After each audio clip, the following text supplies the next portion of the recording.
Potem, ko se je papež Frančišek 10. marca vrnil z postnih duhovnih vaj, je že nadaljeval z običajnim delovnim ritmom. Poleg različnih zasebnih avdienc je imel že srečanje s skupino prostovoljcev italijanskega združenja za pomoč v stiski Telefon prijatelj. Svetim očetom so se želeli srečati v 50. obletnici delovanja. Združenje Telefon prijatelj je namenjeno pomoči osebam, ki se znajdejo v trenutkih osamljenosti in izgubljenosti, ter potrebujejo nekoga, ki jim prisluhne, izkaže sočutje in moralno moč. Po papeževih besedah gre za pomembno delo, še posebej v sedanjem družbenem kontekstu, ki je zaznamovan s številnimi stiskami, te pa pogosto izvirajo iz osamitve in pomankanja dialoga. Velika mesta, čeprav so prenaseljena, so simbol za način življenja, ki je malo človeški in na katerega se ljudje navadijo.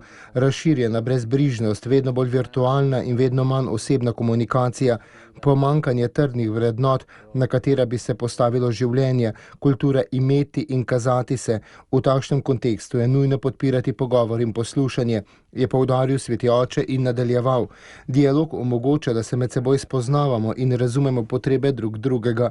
Na prvem mestu predstavlja veliko spoštovanje, saj osebo postavi v držo medsebojne odprtosti, da bi postala dojemljiva za najboljše sogovornikove vidike.